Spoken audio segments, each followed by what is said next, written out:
Welcome back, everybody. It is season 3, technically, I believe, of IDP Heat Seekers, the IDP show brought to you by RotoHeat.com. Some familiar faces from last year if you joined us, so thanks for joining us again. I am Craig Reith, as you can see at RotoHeat Craig, and joined with me as of last year as well, we have Austin. How are you doing tonight, Austin? I'm doing good. I'm glad to be back. Glad to start this new season of IDP and definitely excited about tonight's show. It's going to be a great time talking about all the 2022 rookies and just kind of redrafting those. So I'm excited for that. How about yourself, Craig? Yeah, I'm excited to be on actually talking about football again. It's much nicer to actually talk about football compared to writing online back and forth with people or trying to do text and all that when people are free. Carving out a little bit of time, an hour or so each week to go over IDP stuff with you is going to be fantastic. And I know everyone is so excited about rookies this time of the year. The combine is coming up, the underwear Olympics, as they call it. But we're not going to be talking about those rookies tonight. As you mentioned, we're looking back at 2022. Before we get into the rookies this year, we are going to just be doing some sells, some buys, some free agency news. We'll get to the rookies. Don't worry if you're watching, wondering where are those 2023 rookies that you're caring so much about. We'll get to it. Don't worry a bit. So tonight, as Austin said, 2022 IDP rookie redraft. I'm going to bring it up here, but what we did was we went back and sort of did a base league just to do IDP guys, like 2 rounds, 12 teams. Where would we have these people lined if we were doing an IDP rookie draft of only the people from the prior year? So we're going to look at the draft and we're just going to sort of walk through and talk about what we were thinking and where we all went with that. And we didn't actually do this on Sleeper, mind you, but for ease of looking at, with all the pretty colors in the name, so you know what's on there, you can see what we did. And Austin, I'm going to go to you first. Someone you did actually draft because we alternated here, but Devin Lloyd, linebacker for the Jaguars. He was a first-round pick last year. What did you see about him this year that either had him move up to this spot or cemented him as that first IDP from last year? Yeah, I think Devin Lloyd played well his first season. Obviously, more opportunity will come for him, I think, in his second year, which I think was encouraging. Last year, he was, pretty much the consensus 101 of IDP, if you will. But I thought he did a really great job this year. I mean, he created some turnovers and he made some key plays, pretty efficient tackler. Decent pass rusher, but for the most part, overall, he did a good job of defending. Again, run defense and tackles and all those things I thought looked really good for him this year. It was really encouraging. I think going into his second year, you could see, a tick up in a lot of those stats, which will be great. But he definitely got a good start in his first year. So I had to take him 101. He was the best linebacker, I thought, in this class, or one of the best. And I still think he has the potential to go up and elevate his game even more than he did in his first year. So taking him here compared to some names that we, had maybe slightly higher up, or at least a couple people did last year, like the defensive ends we're going to be talking about coming up here. Is this a situation where you think he's going to maintain this and end up being that main linebacker for the Jaguars? And you're not worried about any of the, current people that they have there or the rookie they took behind him that they got some good playing time? Yeah, I mean, we're gonna get to the some of the other guys who are behind him, Chad Muma being one, and we'll talk about him a little bit more in detail. Obviously, Boye, he's one of the best linebackers in the NFL. He's just a tackling machine. So eventually, though, I think Boye is going to move on, and I do think that Devin Lloyd will step into the linebacker 1 role for the Jaguars. I still think he has that high end potential. I still think that he's got all the things that you want from a linebacker. So for me, conversely, you have players like, and we'll talk about these guys later too, but Jack Sanborn, who opportunity, I think, preceded talent. And maybe I could be wrong on that, but for me, Devin Lloyd was still the elite linebacker who has the talent that you need. All he just needs is opportunity. And I think if he gets that, he's just going to continue to go upward. And is this a positional thing? I mean, do you think that you generally, in a balanced format, consider linebackers over other positions? Yes, great point. So linebacker typically is one of those positions that I feel more confident in taking. Usually it's a quicker path. It's the shortest putt to production, if you will. So, the tackles, especially in tackle heavy leagues, it's really hard to pit like a linebacker against a defensive end, especially the young defensive ends. Eventually, do I think that, the guys like Kayvon Thibodeaux and Aidan Hutchinson and some of those guys will be big producers? Yes, absolutely. I do. I think they showed that in their first year. I think they're going to continue to go forward with their productions as well. But for linebackers, I just think, especially in tackle heavy leagues and for most IDP formats, those generally speaking, like your more attractive positions that you want to draft and roster on your team. That makes sense. And sorry, people, you saw that. That isn't your life flashing before your eyes. We just changed up the color scheme there and scream. I feel like screaming after seeing that. But the color scheme in front of you here. As we move on to talk about my first pick here, Aidan Hutchinson, the guy that ended up going number 2 overall in the draft. He showed a lot this past year. He had 52 combined tackles, 9.5 sacks, 9 tackles for a loss. And he had a really good amount of playing time, to be quite honest, when you're looking at what he did there. And for a young team that went through some growing pains, certainly, with an offense that ended up being much more high-powered than people thought, he performed really well. And I felt he should have been the first overall pick last year. We'll get to the guy that went 1 later on. And I thought he lived up to that with the production that he had here in Detroit. He's going to be a guy that, to me, I value a lot when I'm doing an IDP draft now, because I like to try to get a stud defensive end when I'm able to. The way the NFL is changing these days, there's a lot more linebackers that are getting, that 60 to maybe 80% snap share, as opposed to those guys that were in that 85 to 100% in years past, because of the length of the season and the amount of injuries, all that sort of stuff. So I feel like, and maybe I'm wrong, but I can get that IDP linebacker production later on. And if I can get a stud defensive end, there's just fewer of those. So I went Hutchinson 1 here overall. I didn't hear any complaining from you when he went at 2. So how do you feel about Hutchinson compared to, maybe the other edge guys in the draft? Yeah, I definitely think that he did play the best. I thought that Kayvon Thibodeaux came on pretty strong there at the end, of course. But for a body of work for the first season, I definitely think that Aidan Hutchinson was the guy who was one of the most productive and showed the most promise for sure. I thought he played really well his first year. So it definitely made sense that you took him second for sure. And so for you, what was the biggest factor of like why you took Aidan Hutchinson over the likes of like a Kayvon Thibodeaux or even some of the others in the draft? We got Travon Walker, which, he's classified as a linebacker. To me, he's obviously played more off the edge. But what was your reasoning for going with an Aidan Hutchinson?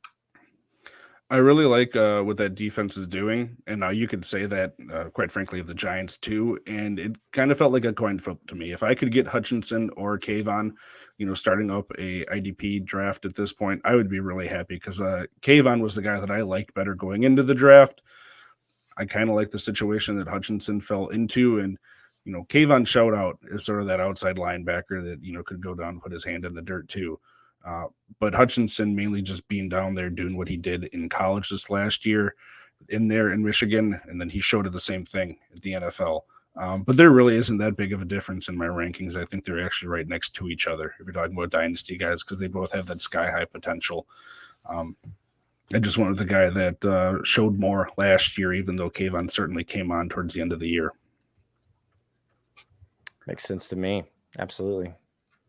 Next guy, we have a surprise if you would have gone back and looked at our rankings and all that going into this past season. Next guy up that we have here is Jalen Petrie, defensive back. He's a safety for the Houston Texans. I know you were all about him during this past season and current offseason. You're way high up on him. He ended up being the number 1 here after being the 37th overall pick. So still high in the NFL draft, but I think he was the 3rd or 4th safety. How you feeling about him here for the Texans? Yeah, I thought he played exceptionally well. I mean, he missed a little bit of time, I believe, this year with some injuries. But I thought in the games that he played, he played incredible. He produced 107 tackles at the safety position, which is great. He did produce 1 sack. He was great in coverage. I thought anytime that they put, he was playing in coverage. So he's definitely, by a pretty wide margin, the most promising safety in this class. The numbers that he put up were weekly when he was playing were consistently like top safety numbers. I mean, he was definitely a big contributor for all of my fantasy teams that I had him on, and I'm sure everybody felt that if they had them on their rosters. Jalen Petrie played out of his mind this year, I thought, and I was super excited to see him come through and deliver on all the hype that he got, going into the last off season. To just be able to do that in season, I thought was just really impressive. So good things ahead for Jalen Petrie. I mean, he's on a defense where he seems to have his job locked up. No concerns about losing any kind of snaps or being challenged by anybody currently. We'll see what changes after the draft, but I mean, for me, Jalen Petrie was the real deal. I see nobody taking snaps or opportunities from him, and he should continue to be a big producer in your IDP leagues. The only concern I have about him, and it's been well documented online, of course, is that missed tackle rate. The counter to that, I suppose, is he was a rookie on a bad team, which makes sense. I think that can also hurt if you're looking at the long-term view, maybe his ceiling. I wouldn't be surprised if this is at or near his tackle ceiling throughout his career. Now, that can be offset by other things, pass deflections, interceptions, sacks, stuff like that. But that defense last year for Houston was just so bad. I think, Petrie was like number 1 in solo tackles, and then the other safety, Jonathan Owens, was number 2. I mean, they just let everything through on that defense. Yeah. Especially with D'Amico Ryans there. You got to think they're going to fix that and get some quality linebackers in there to eat up some of those tackles, because you can't survive in the NFL with your 2 safeties, 2 leading tacklers. Right. Yeah. No, that's definitely a fair point. I just don't know how much. I don't know how quickly the Texans can get good enough to where they don't have to rely on Petrie to do that. I still think going into year 2, he should be relied on pretty heavily on that defense, and he should be able to produce as a result of that. All right. Well, we're going to move along to number 4 overall pick here. We had the aforementioned Kayvon Thibodeaux, and he's sort of an outside linebacker, edge, defensive end sometimes for the New York Giants. He is a guy that started off sort of slow, but definitely over the last, 6 weeks of the season or so, he ended up showing what he could do. Some of those games, I forget who it was. It might have been even against Dallas, where he just ended up, or was it Washington? Either way, it was a divisional game where he just blew up the offensive tackles, and he was just running around guys, chasing running backs down. I mean, he was showing why he was that athletic freak in college that a lot of people had projected to be the first pick of that draft overall. Of course, he didn't end up going there, but he ended up pretty close. He was 5th overall to the Giants, and for good reason. Athletically, he's everything that you want him to be. He's in a good position, really. I mean, that team completely overachieved pretty much everyone's expectations, and that defense was a huge part of it. Brian Daboll and that front office did a great job turning it around, and he's going to be a monster for a long time to come here. Is there a whole lot separating him and Hutchinson for you? I don't think so. I mean, his missed tackle percent was like around 7%. He had 45 tackles in the game that you're talking about. I mean, it was Dallas. He got after him. He had, 9 tackles in that game. He had 5 quarterback hits and 4 hurries. So he was getting to the quarterback and he was being disruptive. And I definitely think that, he had an injury as well this year, that kind of slowed him down a little bit on a crazy play. And hopefully, they'll take that out of the game or address it, and he could stay healthy next year. But I think with a full healthy year, I mean, he definitely looks like a guy who's going to be a problem for these offenses for sure. We talked about him for a little bit, and you have to excuse me, folks. I'm getting over a cold that my kids passed along to me. So if you hear me cut myself off in the middle of talking, I'm probably muting myself. And Austin, I'm sure we'll pick it up and have something much more eloquent to say anyway. But moving along here, your next pick, another linebacker. So a little bit of an anomaly, maybe. We only have 2 really true linebackers so far through this pick here. Quay Walker, a guy that the Packers took in the first rounder. Yeah. So Quay Walker was a guy. One of the things that go ahead. I'm sorry. Oh, no, you're good. Yeah, I thought you were like cutting out a little bit there and passing it over to me. So yeah, Quay Walker, we picked right here. Green Bay, first round. I know last year you weren't really sure how it would go with, I think you mentioned that Devondre Campbell was that, linebacker 1, and Green Bay historically had only really played in one linebacker set, or just kind of had the middle linebacker. And so Quay Walker, I think, is a game changer for the Green Bay Packers, and he changed the way they play defense, and he made a spot for himself.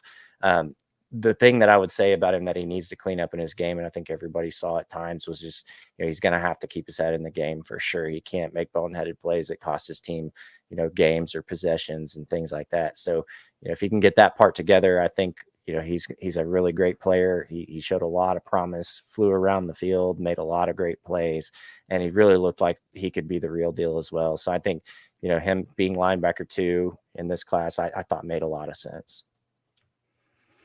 Yeah, I really debated how high he should go. Part of the calculation for me was the fact that they have Devondre Campbell there, and he's going to be there for a few more years. Now, certainly a lot can change over a couple of years in the NFL. We all know that. But the biggest part that I think you mentioned there is about, having his head in the game. He is a guy that, right or wrong, probably going into the next season, has a little bit of a bullseye from the refs on him because of some of the stuff that he pulled this past year. And, he's a young man in the NFL. I can't imagine the situation that he's in, but that's something he's going to have to deal with, that reputation, good, bad, or indifferent. And which way he goes with that is going to matter because, as we've said many times, and we're not the first ones to say it, but availability is the best ability. If you're not on the field, you can't get his fantasy points, and he can't help out his team. So I really do like him too. I think this is right about where he should go. And if you're talking about upside, we're still in that range of guys that I think have that, number 1 IDP from this class upside with what he showed on the field. If he gets more playing time, more polish, he's still a crazy athletic guy that they have there. He's probably the most athletic in their linebacking group. And what he showed at Georgia, he showed flashes of at the NFL level. So hopefully he continues to improve and can keep his head in the game. All right.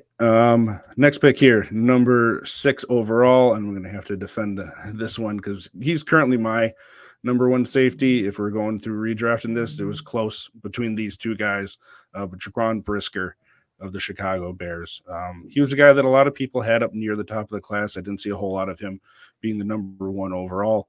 He ended up playing really well for the Bears. I know Rick is probably excited to have him on the Chicago Bears for probably a long period of time here. He got banged up, missed a couple of games, but if you're looking at his tackle numbers, I mean, the guy was just a monster. He had 104 combined tackles, 73. No, it's not Jalen Petrie numbers, but for a guy on a team that not a whole lot of was expected of him, this is really a building block for the Chicago Bears to move forward. And sort of like we talked about with Petrie, it wasn't to the same level. The Bears don't have their linebacking core really figured out either. We think they might have someone that we'll talk about later on, but there's going to be those guys getting through. And Brisker's the kind of safety that they need in Chicago, playing in that cold weather. They can go up there and lay a smack on someone. He's not afraid to tackle. He's a solid tackler. He didn't have that huge missed tackle rate. He's another guy that I think long-term safety, when we look back at this class, is going to be right up there. How do you feel about Brisket, and kind of where do you have him in your safety rankings for the class? I definitely think this is the right spot for Brisker for sure. I think he showed that he could kind of do it all. I mean, you saw him, his alignment, it was all over the place. He played a lot in the box. I mean, he played 371 snaps in the box, which is what you want from your safeties, and usually in IDP leagues. That's something that, I personally look for as a guy who can play down in the box and is not afraid to come up and make tackles. He played 289 snaps at free safety, and he played 100 in the slot. So they're not afraid to stick him out, put him into coverage. I mean, he played 43 at corner. So he's all over the field for the Bears. And you look at the numbers and what he was able to do with those snaps. I mean, he, by a large margin, like he played well, he produced well, his grades were great, coverage, he was good. He started off a little bit rough with his tackling, and we talked about his tackles percent, ended up at 14.7% missed tackles, but he graded out pretty well everywhere else. Run defending, just defense in general, pass rush even. I mean, he's really got some pretty good grades on him. So I thought he played really well just watching him play.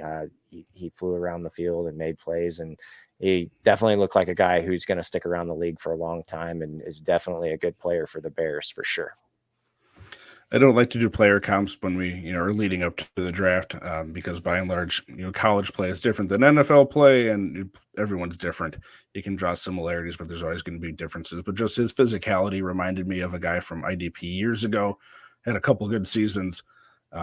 and then just got hurt and couldn't stay healthy. But Bob Sanders was another guy that was just a machine at safety that was just physical, but it could also just do it all. And that style of play is what reminded me watching Brisker. So super excited about him. Absolutely. Next guy that we have here, we're moving on to you. We're about halfway through the first round. First overall pick in the draft, a controversial pick at the time, and possibly still a little bit, although he did certainly shut some people up this season with how he played. Travon Walker for the Jacksonville Jaguars. Now, he was your pick, Austin, here at 7. How are you feeling about him going forward? Year one, I thought he played pretty well. I mean, he was able to get 5 sacks, but he was able to generate pressure. I mean, he had 30 hurries.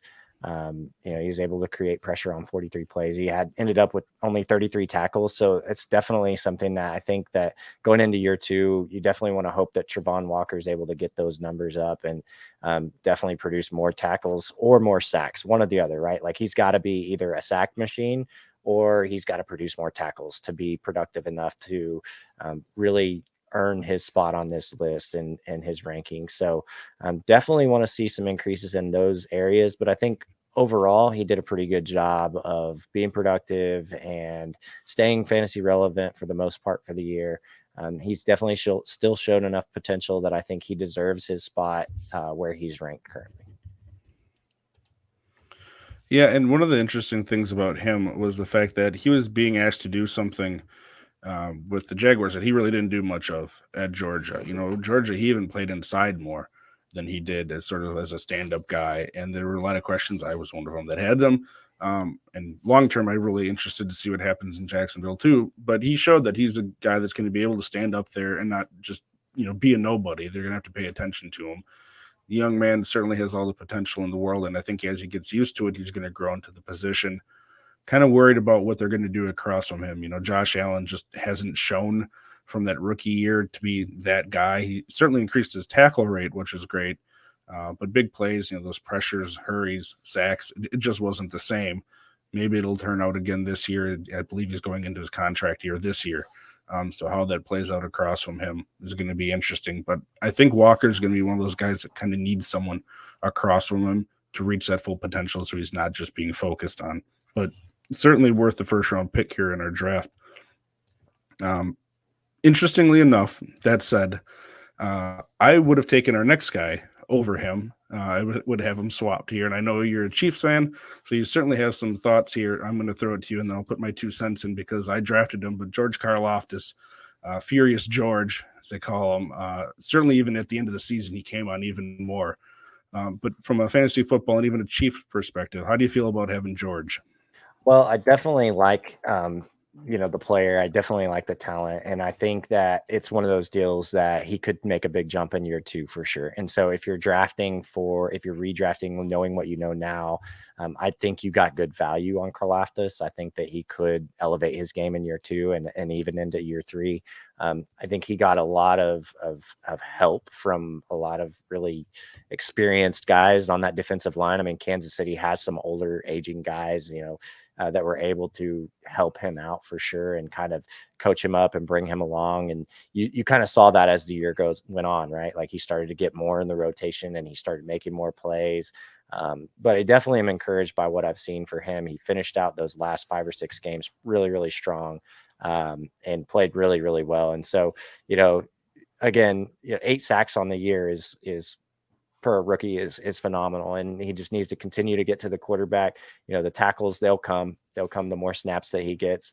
He didn't get a whole lot of snaps on the season. But the more that he gets, the more opportunity he gets, I think the more that he's going to be able to produce. So he could be somebody who definitely, sees his fantasy numbers just go way, way up. Yeah, to your point, through the first 10 games of the season, he had half a sack and 1 tackle for a loss. And then over the rest of the season, I think he had 5.5 sacks and 7 tackles for a loss. I think over those last 7 games, he had a tackle for a loss every game. And I think that's part of what excites me about him is the fact that he was able to sort of sit back and learn, from these old pros that they have on that defensive line. They had a lot of guys there. I think Dunlap went there, right? Yep, Dunlap. And they had Frank Clark, Chris Jones, of course, he overtook, I think it was Aaron Donald, they said, as like PFF's highest rated defensive tackle, just defensive lineman on the year. that's just a great group of people to learn from. And then sort of once he got caught up to speed and they started getting him some playing time, he's just such a big, powerful guy that he's able to do a lot of what he wants. And then when he sort of learning from those old pros about some of the finer parts of it on a team that's by and large going to be playing from ahead, quite frankly, as long as Patrick Mahomes is there, that's a great position for an edge guy to be in, because he's going to be able to have those opportunities to get, even QB hits in sub leagues count for points, QB hits, sacks, tackles for a loss, all those big things. The end of the season, to your point, was awesome, and I loved what I saw out of him. Absolutely. Next guy, I should probably just give you 10 minutes, walk away and get a drink or something here. Oof. But maybe your favorite guy from the draft here, Malcolm Rodriguez for the Lions. So just take it away, because I know you got plenty of thoughts of what made you take him here at number 9 overall. Well, obviously, you guys know last year, if you've watched any of our shows, you knew the one player that before the draft, before all of that stuff, I said Malcolm Rodriguez could be a guy who goes under the radar and ends up being really productive. He was an All-American at Oklahoma State. And I got to watch him there, and I saw his combine performance, and I thought, man, this dude is like, he works hard. Right. And he did. And, in Detroit, he got drafted to the perfect situation. Right. And I think the thing with him is that no one was really in his way. I never really was a big believer in Anzalone, and Malcolm Rodriguez just outworked everybody, and he got to see the field and he got opportunities. And Dan Campbell said, hey, you know what, rookie, go do your thing. And he did for the most part. He started to kind of fade off a little bit at the end of the year, which was a little bit concerning, but man, through those first 10 games, I mean, this guy was just phenomenal with his play. You look at the grades he's got. I mean, his tackling was great. He's only got a 10% missed tackle percent. He produced 58 tackles. He did get 1 sack. So he did a lot of things really, really well. He was able to play in different spots in the defense, 20 snaps on the defensive line. Most of those came from the box, though. Obviously, he was stuck in the slot, 22 snaps. So he's able to kind of move around a little bit. The only concern I had, and I said it last year, is, he does lack the size, they say. I'm not as concerned about that as I am the fact that the Detroit Lions could still very well draft a guy like, some of these names we see on this list, a Quay Walker or a Devin Lloyd or somebody like that. I don't know if Malcolm Rodriguez could hold them off and continue this kind of production. So I'm a little hesitant to just go all in on him, but I think this is kind of an appropriate ranking for him, right? Like his first year, he produced well. When you look at some of the other guys on this list, maybe there's some others who could jump him in year 2, but I think heading into year 2, I have really no reason yet at this point when we did this draft to believe that he's going to fall off, by a large margin. I think that where he's at for what he did is appropriate. I think it's deserving, and I'm pretty excited that he was able to do what I thought he would be able to do. So that's super cool. Yeah, even when he wasn't getting that huge snap share, I mean, he didn't for basically the whole season. I mean, there was one game, I think, where he touched the 80s. The rest of it, even at the start of the season, he was in the 60s and 70s. And like I said, towards the end of the season, whether it was hitting the rookie wall, trying different stuff, he missed a game due to injury. Can be all sorts of different things, but he tailed off. He was still getting you tackles, though. And I mean, that's the one thing. Know your league. We say that every year. If you're in a tackle-heavy league, I mean, he's sort of like an ideal mid-round guy. Now, I don't know how late round you're going to get him because of what he showed last year, but certainly a mid-round guy. He's going to get you tackles. The only thing I'm curious about to see is, is he going to be able to expand on that very much to make some of those other big plays? I think he can, because to your point, he's a hard work effort guy, and I love those guys in the end. Kwiatkowski, who he's been up and down, he's been in out of lineups, sort of as a fill-in guy throughout his career with the Bears, and then he went to the Raiders, and I don't think he did a whole lot there. But whenever he was out there, he was just a smaller guy, but he had all the effort in the world, put himself in a good position, and he'd get you fantasy points when he started. I think Rodriguez is sort of the same way. I just want to know how those lines are going to end up using their linebackers, because it kind of feels like Dan Campbell is just going to keep shuffling them around until he finds something that he really likes. Will it be Rodriguez? I think we're going to find out this next year because I do think he will get that opportunity. But if he doesn't hit this year, I'm going to be a little bit less excited about him going into 2024 because he should get that opportunity here. Yeah, all that's completely fair for sure. Like that's always really kind of been my thing. Go ahead. Nope, you're good. That's all I was going to say. Next one is a linebacker that went a little bit earlier in the draft here. He didn't play a whole lot until he got an opportunity later, about 5-6 weeks in, and then he got some more playing time as the season went on at the end of the year. We talked about Troy Andersen a lot in last year's draft because he was just athletically like off the charts almost as far as, what you see in linebackers in the NFL, but he was raw. He was a guy that didn't play against huge competition at Montana State. He went to a good situation, though, with the Falcons. Deion Jones got let go. Foy Oluokun left, so it's sort of like Michael Walker. Andersen, Evans, they didn't know what was going to happen. It really ended up being the Rashaan Evans show for the most part. Walker was involved there, and then when Andersen showed up, he showed well for himself, though, which is kind of why I have him here. And this feels about right. He didn't have that same level of production as Rodriguez did, but I don't think you'd expect to. They're sort of at opposite ends of the spectrum when you're talking about like college careers and like the competition that they played against. I'd expect a Malcolm Rodriguez with playing time to do better than Andersen. But long term, I found enough out of Andersen that I think he's going to be given a shot there in the Falcons, whether it's this season or next.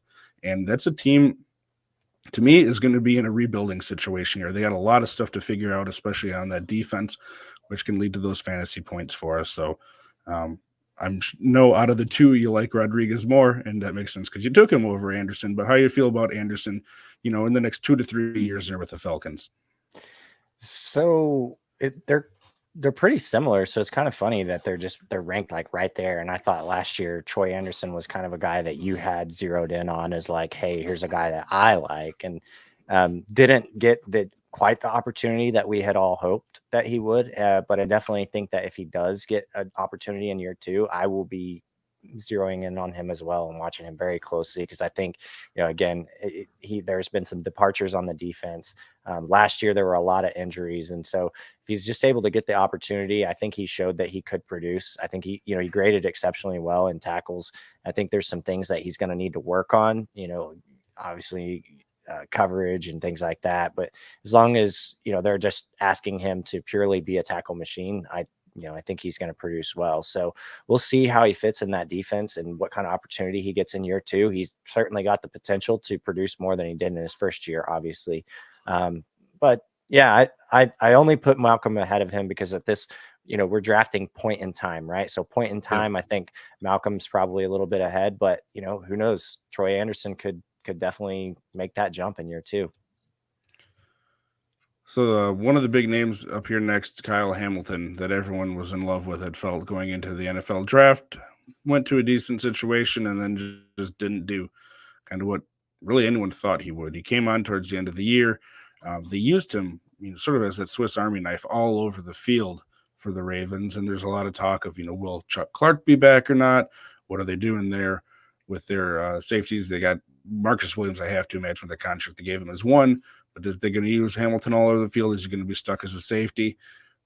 It's a lot lower than he would have gone if he would have done this a year ago. So how are you feeling about him at this point in time? So when you look at how he played when he was on the field, how he graded, I mean, he was like very, very, very good in coverage, against the run, pass rush, tackle. I mean, and they used him all over the field, right? Like he played a little bit in the box, free safety, a lot in the slot. I mean, they had him, he got 354 snaps from the slot. So they trust him in coverage, which I think is a great thing. The tackles and all those things will come the more that you're on the field. But the fact that the Ravens were able to trust him as much as they did in coverage, and the fact that he was able to deliver on that, I thought was just really impressive. This was a really tough situation for Kyle Hamilton to go into, being drafted to the Ravens, who, by and large part have a very good secondary already. And the NFL is a business and things can change in in short order. And so I think that Kyle Hamilton's future is still very, very bright when you look at the numbers and you look at what he was able to do. I definitely think he's somebody who could make a climb in these ranks very quickly in the next 1 to 2 seasons. So definitely a guy that we should keep high on our lists, and for good reason. Yeah, the talent has never been a question for him. It's that opportunity and situation, like you mentioned. And the only thing that really has me a little bit more sour on him, even than, if you would have taken the Ravens a year ago and then left that team intact at this point in time, is they added a complete stud at the NFL right in front of that safety group in Roquan Smith. And that guy is going to eat up tackles. He basically did the same thing. If you split his season in half from the Bears to the Ravens, the production was almost exactly the same. There was no drop off at all for a guy just being thrown into a different system. So that does have a little bit of concern for me. I like it a lot better if they do just stick with 2 safeties. If, Chuck Clark gets traded or if he gets cut. I love Chuck Clark from a real life perspective. In fantasy in prior years, he's had use. But if you're talking about, what we would like for Kyle Hamilton in the future, it's like, hey, have him sort of in that role, but also move all over the field so he can get that solid playing time going forward. If he doesn't get that, if they stick with some sort of safety split, it's just going to end up hurting him in large part because they have that linebacking group finally figured out. Yeah, agreed. Rounding out the end of the first round here, and we'll probably speed up a little bit in the second round here. But Christian Harris, one of those linebackers that got playing time for the Houston Texans out of that huge group of them. He only played in 12 games, but he actually did pretty well when he was on the field there. If you talk about like the number of tackles that he got, his missed tackle rate was a little bit higher, 11.9%. But again, that whole defense in Houston was just abominable against the run. And there were a lot of plays that they gave up for the safeties. Harris didn't play in the first 5 games of the year, but he ended up with 74 combined tackles. Sack, I think 6 tackles for a loss, nothing huge. But again, it's one of those opportunity things here. If you're thinking about at the end of the first round, they had a lot of veterans in front of him, and I don't think those are all going to be back, especially with the new coaching staff and all that. They're not bought into him, and they might not be to Christian Harris either, but they invested a 3rd round pick in him, the same front office. They're going to give him an opportunity at some point, and I think the value in the next few years, if he's one of those linebackers, is going to be there for a guy. So I'm not completely sold on him long term, but I do like the short term value of him, and he's going to have that opportunity to earn a spot going forward. Yeah, I would agree completely with that, and I think that's kind of why he is where he is. I mean, it's going to be a maker. No, I wouldn't say make or break because he's still on a rookie deal, but like year 2, you definitely want to see him take that step, and you definitely want to see the Houston Texans look to him to make a spot on the roster and be sort of an anchor on that defense and a constant on that defense for sure. So he's definitely going to have to make some strides, but he played well enough year 1 where, I'm excited to see what he can do in year 2. More Christian Harris, less Christian Kirksey going into this next year for the Houston Texans, please. Fair. And we're halfway through here, so thank you everyone who's tuning in. Make sure you hit that like and subscribe button. That way you can see all the live shows that we have coming up here on RotoHeat.com. We're going back. This is the first one of the year and sort of our off-season, live season schedule. We got the IDP Heat Seekers, Boomer Bust Show. We're going to end up having other new shows, new names. We got betting show, all sorts of fun stuff. So make sure you stay tuned in to RotoHeat.com's YouTube to see all the videos, and then you can go over to the website to see the articles that we're dropping. A lot of it is rookie prep leading up to this year. You can see our rookie rankings. There's IDP straight rankings. There's IDP mixed with offense. There's single QB, Superflex, all sorts of fun stuff that you can check out over there to help you end up winning your league this coming year. Speaking of a guy that could help their team win more this coming year because he just didn't do anything this year, really, Lewis, and I always pronounce it. I know you have the pronunciation correct. It's Cine. Cine, there you go. Well, he is seen by us. Austin, you took him at the start of the second round here. Tell us there probably isn't a whole lot of a difference, quite frankly, between this year and last year because he didn't play. But for those that weren't paying attention last year on our RotoHeat YouTube channel, what do you like about Lewis Cine? Still was just one of my favorite players coming out of college, and still a guy that, until I see otherwise, he didn't get the opportunity that we had hoped for Obviously, the Vikings had Cameron Bynum and Harrison Smith on their rosters, and Harrison Smith is a fantastic safety. But, I'd like to see Cine get, more run in his second year. And if he's able to do that, I'd be curious to know how quickly he could, rise in these ranks as well. When I compare him to some of the other, players that we have below that we're going to talk about, I still like the promise of Cine, and I like, although we didn't get to see much from him in his first year, I still think that there's some preservation in that, where there's still hope that in his second year he can get more playing time and hopefully show out. And for those of you that don't know, he had a compound leg fracture. I think it was in week 4 of the season for the Vikings. So he really didn't have much time at all. As far as, I don't know that he played a snap on defense. He played some special teams. And just remember, he was a guy that they took at the very end of the first round. He was the last pick of the first round, so they obviously saw value in to go up and get him, and also have that extra year of eligibility contract-wise tacked on for him. So not a whole lot to go over for him, but certainly a guy you can probably find on some waiver wires or get cheap, just because we know fantasy managers often get frustrated if they don't get that first-year production. Yep. Speaking of not a whole lot of first-year production, same thing sort of goes for my guy here, Nakobe Dean. Kind of different reason, though. He was behind a linebacking core that got the job done this year on a really good defense for the Philadelphia Eagles, and sort of why I'm taking him here. There's a whole lot of uncertainty with TJ Edwards being a free agent. Is he going to be back? Are they going to bring someone else in? Are they going to give Dean a chance? They still have some other guys on the team there. But when Dean actually got in the field, a lot of time it was in that garbage time. He played awesome for Philadelphia. Now, part of that was because of the defensive line that he was behind, another great part of that whole team. But there's a lot of snaps on that defense that are free agents right now, and they're going to have to figure out what they're doing on that Philadelphia team, even just money-wise, with the kind of money that Jalen Hurts is going to be demanding. It sounds like, that $50 million number gets thrown out per year. We'll have to see if that actually happens, but they drafted Nakobe Dean. I think it was the 3rd round of the draft last year. So they actually saw value in him. We know he slipped a little bit because of concerns potentially about his health, some long-term value there. But in the short term, if he's the guy, I saw a lot of promise from him last year, and I'm excited to see him getting a starting opportunity if he gets one this year. If he does, he could end up being right up there with those other linebackers that we talked about at the start, and Quay Walker and Devin Lloyd, in terms of value that he's going to be able to provide for a defense. What are your thoughts on him? Well, they haven't signed Kaiser White, right? Like, he's still he's not. Is he going to be back this year? I'll look that up quick, but I think he's a free agent too. I think White and Edwards they're going to have agents. I think they're going to have to bring those guys back, and you're the 2 guys you have starting, like, that's huge for Nakobe Dean. If he gets that opportunity to step in and be consistently on the field, that's huge. And this, Nakobe Dean could be the best value where you drafted him of anybody on this list. And he is a free agent. So like you said, both of those guys really in front of him are just gone. Thought so. Yep.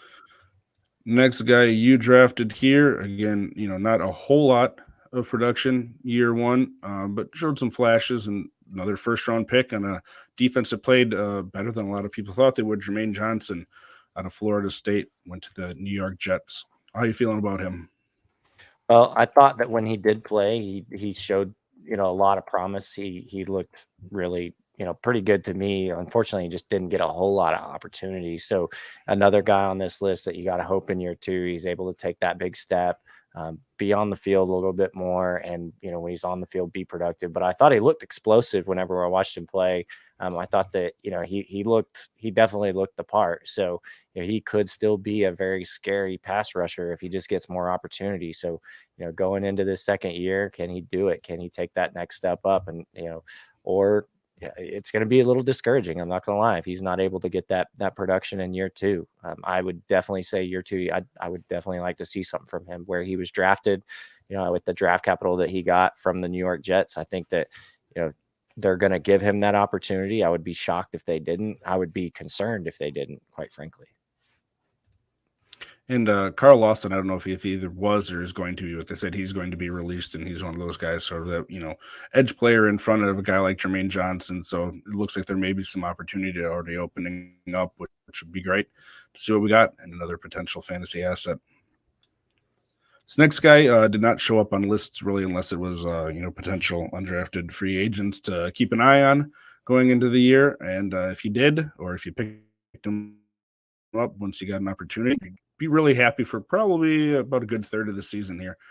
So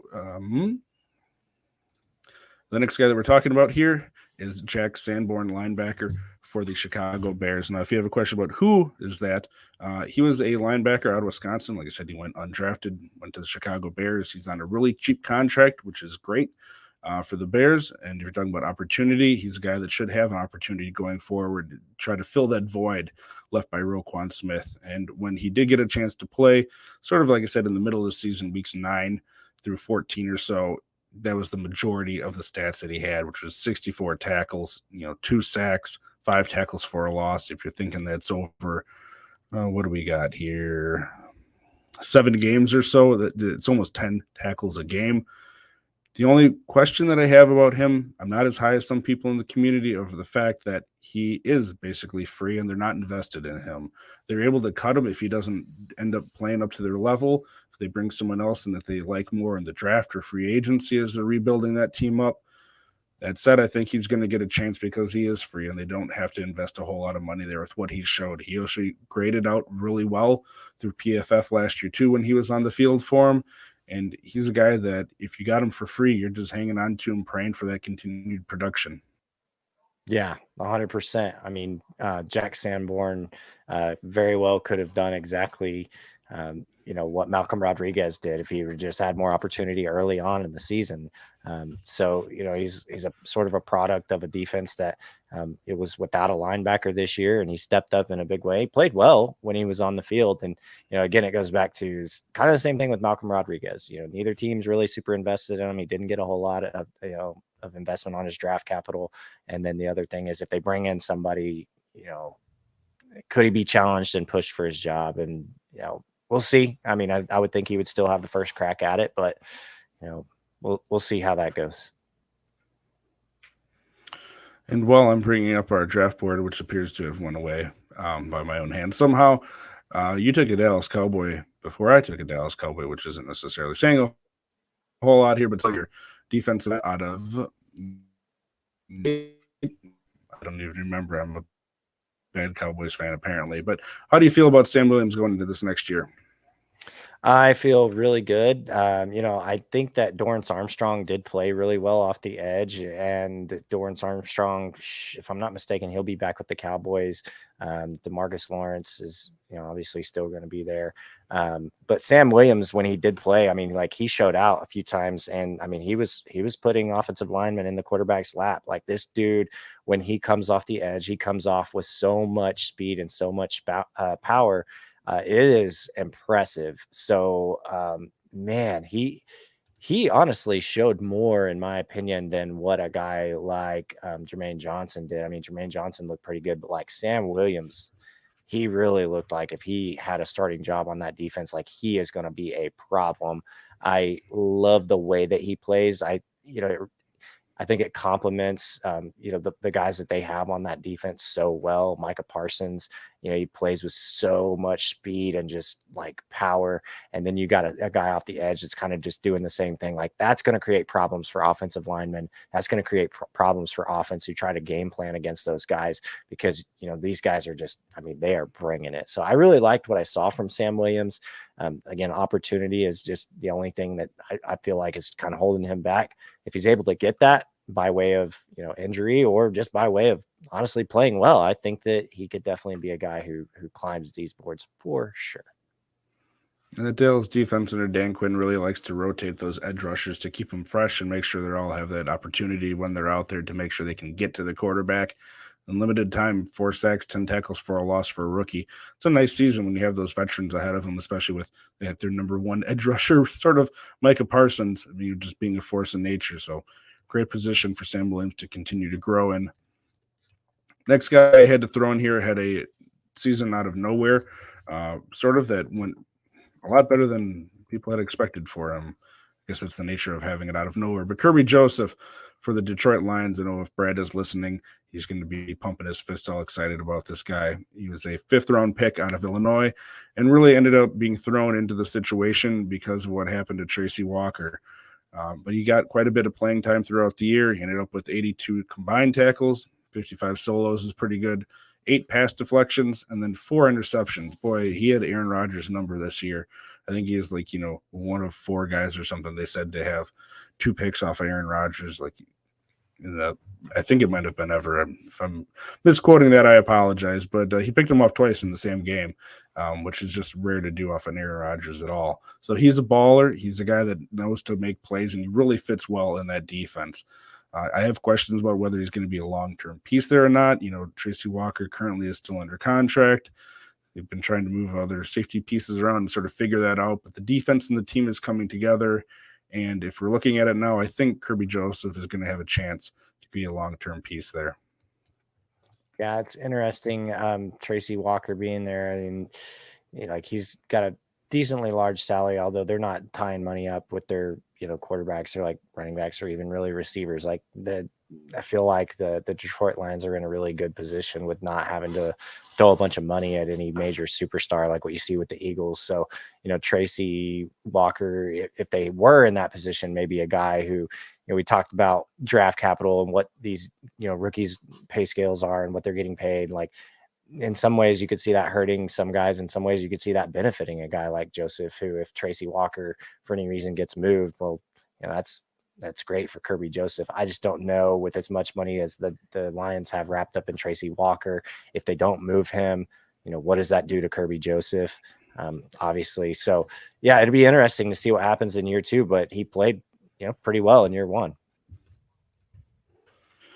It's only fitting, I think, that you ended up with both of these linebackers for the Jaguars. The next one up here, we have Chad Muma, another guy that we talked a lot about. We were excited to see where he went, and then our hopes were kind of dashed a little bit when he ended up going to Jacksonville. After that, I already took Devin Lloyd and signed Foye Oluokun. But at 7th pick of the 2nd round here, Chad Muma, he showed really well when he got opportunities with Devin Lloyd being hurt or out.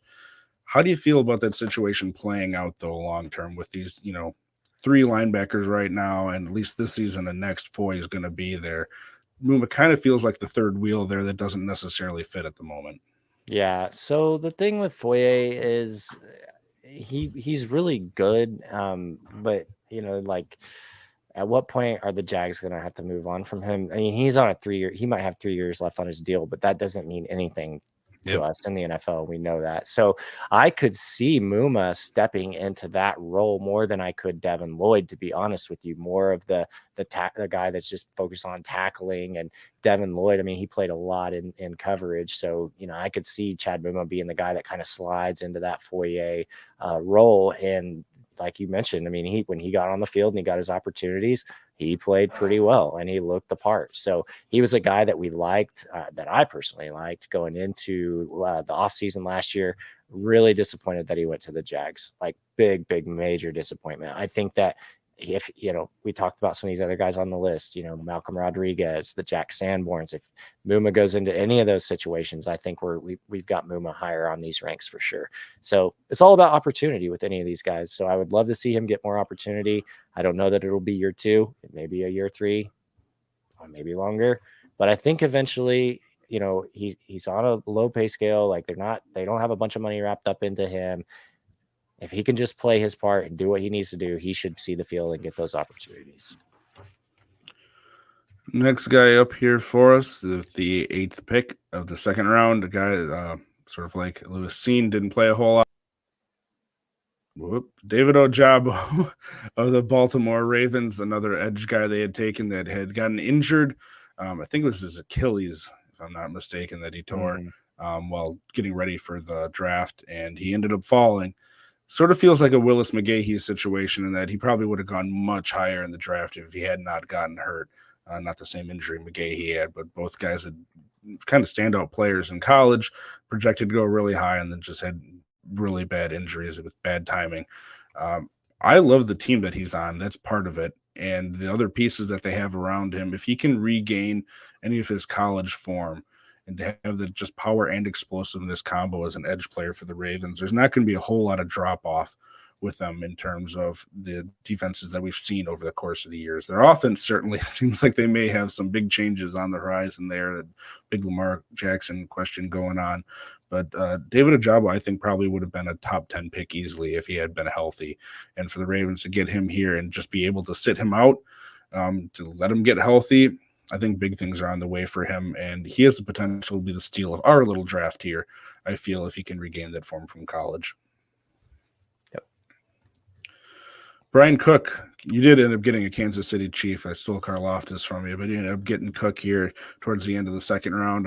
Another guy that didn't have a ton of playing time, but I know you saw a lot of him. What did you like about Brian Cook this year? Well, obviously, I loved what he did in the playoffs. That was really nice. So he played really well when we needed him to play well, which was great.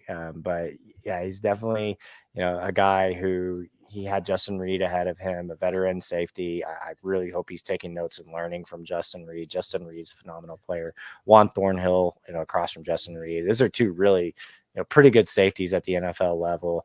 But as long as Brian Cooks is learning and getting on the field and doing those things, like I definitely am encouraged by that. I mean, they stuck him in the slot, they put him in the box, they used him at free safety when they could. So they really gave him every opportunity they could, despite the fact that, Kansas City's defense really had two veterans that they could at the safety position that they could utilize. And so, I'm encouraged by the fact that Brian Cook got playing time. The team showed that they believed in him. And as long as we're patient with Brian Cook, I think the opportunities will come. And when they do, I'm really hoping that this pick is going to pay off. Rounding out our last three picks here, this is a name that a lot of people that just pay attention to the NFL would think, well, why is he down so far here? But Sauce Gardner, there isn't much to say about him. I mean, he was the defensive rookie of the year for the NFL, and for good reason. As a cornerback, 75 combined tackles, 51 solo, 3 tackles for a loss, 20 pass deflections. He led the league in that. And then he had those, 2 interceptions. A couple of those got a lot of notoriety. I think one of them was in Green Bay with the Packers when he stole the Chiefs' head and all that in that great game that the Jets had. The whole reason that he's farther down here, there's 2 reasons for me. One, cornerbacks are really hit and miss in terms of fantasy production. And 2, the really elite cornerbacks don't usually end up being as great for fantasy football because they don't get as much attention as far as the ball being thrown to them. You look at Travon Diggs for the Cowboys 2 years ago with that amazing season he had. I told you guys, don't go out overdrafting him. He's not going to repeat that. And he didn't. It's just super hard to rely on guys as far as big plays. Now, in Sauce's corner, he didn't have a ton of interceptions. Like I said, he had 2. So is he going to be able to maintain that tackle rate? That's going to be the big question because he is a ball hawk. I feel those interceptions are going to come. This isn't going to be the most he has. Those 20 pass deflections are proof of that to me. It's just, is that tackle rate still going to be there when teams end up shying away from him? Because I do think he is that sort of talent. He was my number 1 quarterback in the draft last year, and I feel pretty good about that now.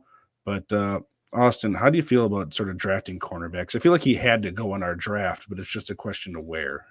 Yeah, there's a reason that he's the only cornerback that I see in this draft, and he is phenomenal.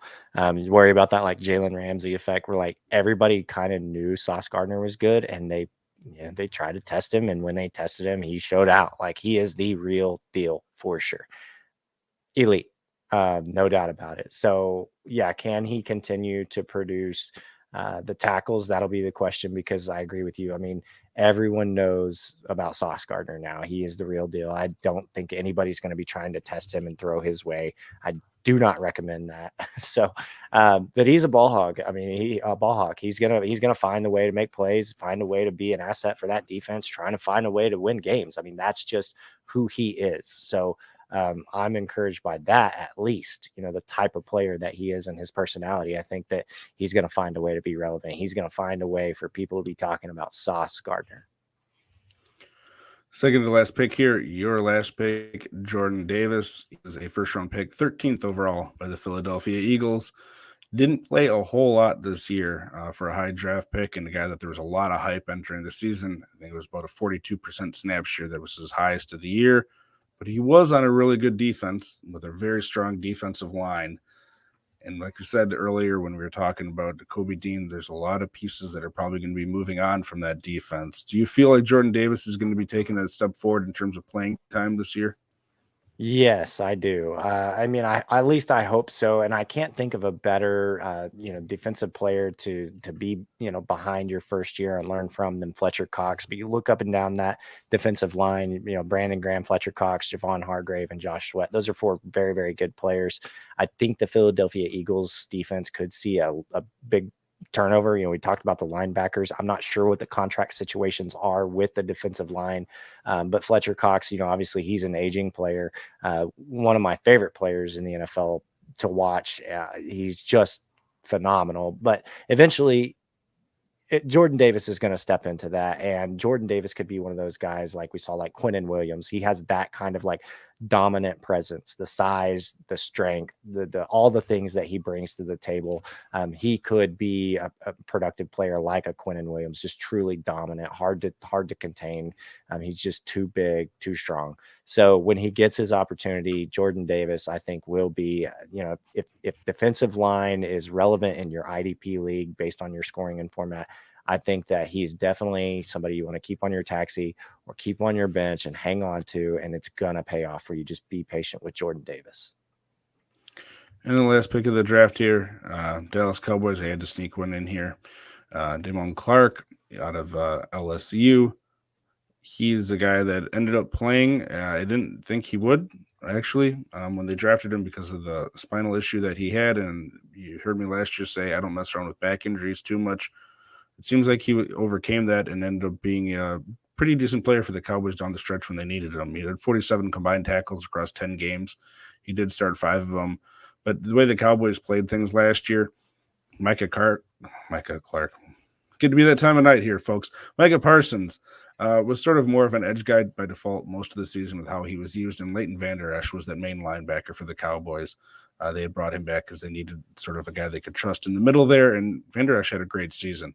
He stayed healthy for the most part, which is a big part of it, but I don't necessarily think they're going to be bringing him back.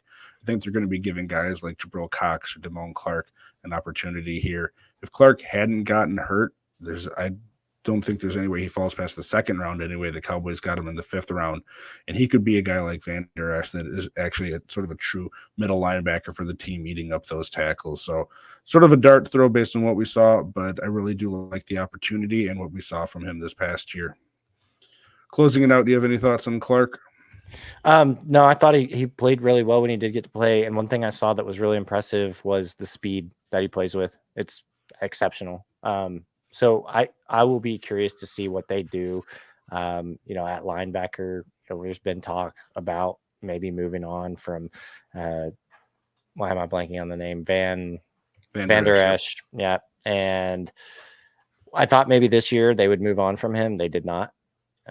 So maybe they move on from him next year. Maybe they never move on from him. Who knows? They're the Dallas Cowboys. They're going to do what they do.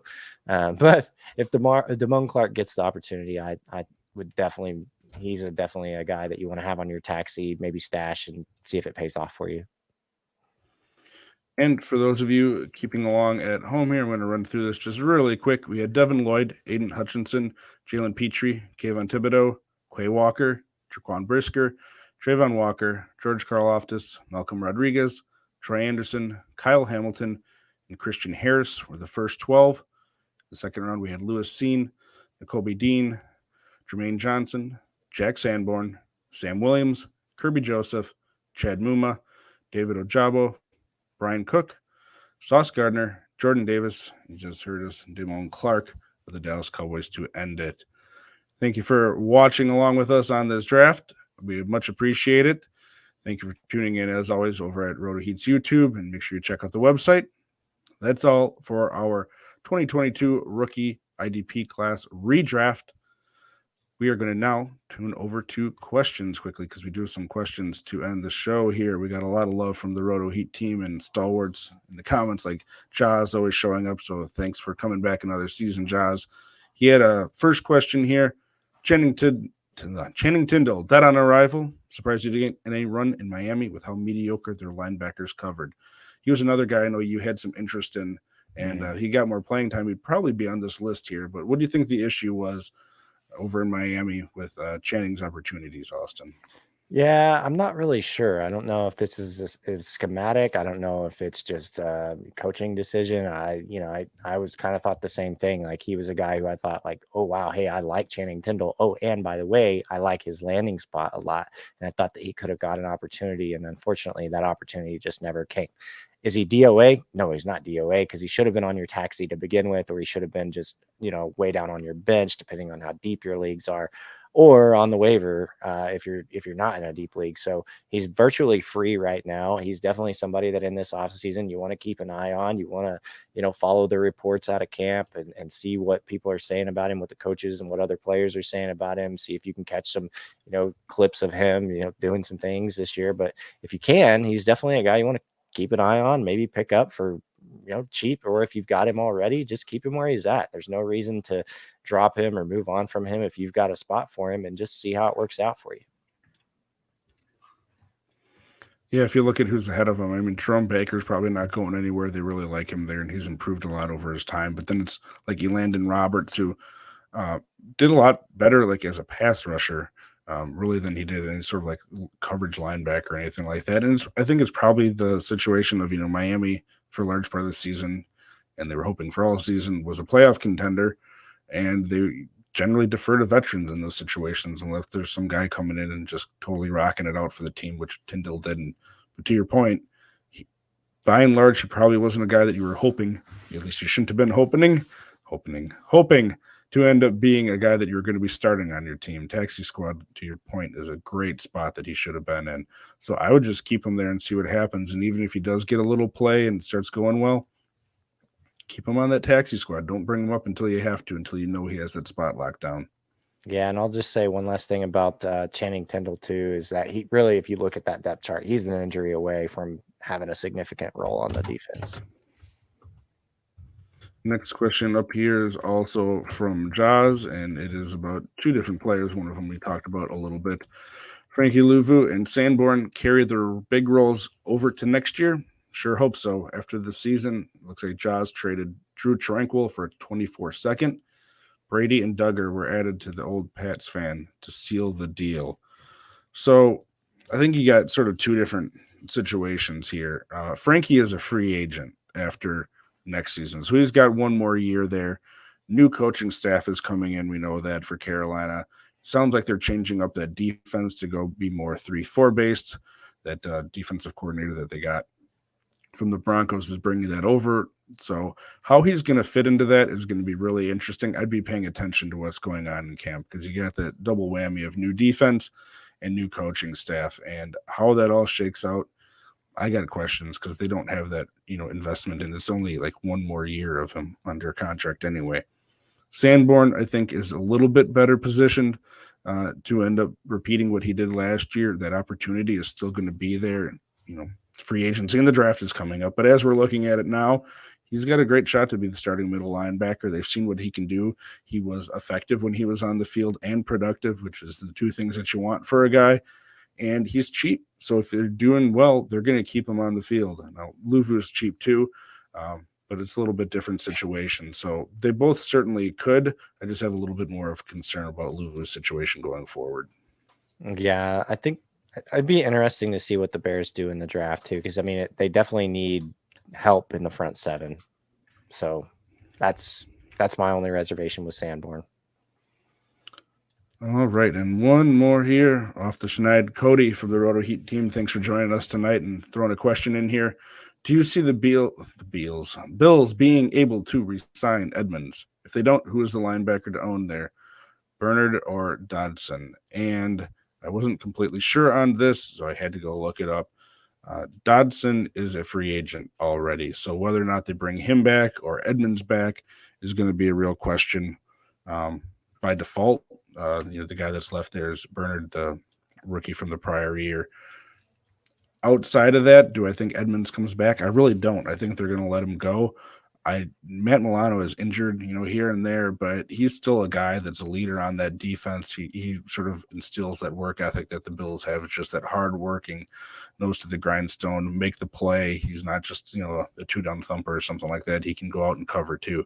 So I think, Milano's going to take on a bigger role probably, and then it's Bernard or whoever they end up getting there. But I think Edmonds is going to have enough of a market on the open market that he's going to sign for bigger money somewhere else. Yeah. How do you feel? Yeah, I mean, I pretty much agree with that. That was who I was going to say. I would take, Bernard over Dotson for sure. And yeah, I mean, if they can't re-sign Edmonds, you would think that they're going to be a good candidate for drafting a linebacker, and whoever that is, that's somebody you'd probably be pretty interested in. I would expect would probably have a pretty good path to playing time. And depending on money, we all know money is that big question mark, but there's going to be other guys out there as free agents, like Levante David's a free agent. He'd be a nice guy to go there as a veteran that knows how to play. Same thing with Bobby Wagner. If he's not looking to get paid, because he's been paid when he gets cut from the Rams here, it sounds like, you plug him in on that defense. Then you got Von Miller coming back. I mean, the Bills are going to be a contender one way or the other, but if they can get another sort of just top tier linebacker in there somehow, fantasy wise, it's just going to be amazing for us. So thanks for the question there, Cody. That's going to do it for us. This is episode 1 of season 3 of the IDP Heat Seekers on RotoHeat.com. You can check us out on YouTube for all of our videos. We got shorts up there daily. We got videos like this fantastic one. We got Dynasty Heat Seekers. We got the betting show. All the stuff that you've come to know and love from the RotoHeat family. And you can check out our written content over at RotoHeat.com. Austin, thanks for being on here for another season with me. It's the first episode. Any words for our viewers? No, thank you guys so much. I mean, just for joining us tonight. Like, we're super excited to have you guys back for season 3, of course. Craig, it was just nice to see you and do another show with you again. It's just been way too long. So this was refreshing. Going back and looking at those rookies was a lot of fun. And, we got a lot of shows lined up for you guys that are really going to be a lot of fun too. We're going to talk, like you said earlier in the show, about all the rookies, 2023 rookies, and you guys just join us again. Bring your questions next week. We'd love to hear from you guys. We'd love to continue to grow the RotoHeat family, and we just appreciate you guys for tuning in for the hour and 10, hour and 15 that we were here. And speaking of continuing to grow, over on YouTube, if you're not already subscribed, we are nearing the 5,000 subscriber mark. We're about somewhere around 15 away, and if you're that lucky number 5,000, Brad Menendez will give you a virtual high five, so you can cash that in whenever you see him online. And that's very valuable. He just doesn't give those away. So if you're not already subscribed, go over there, get subscribed, get on there. And thank you for tuning in. We will see you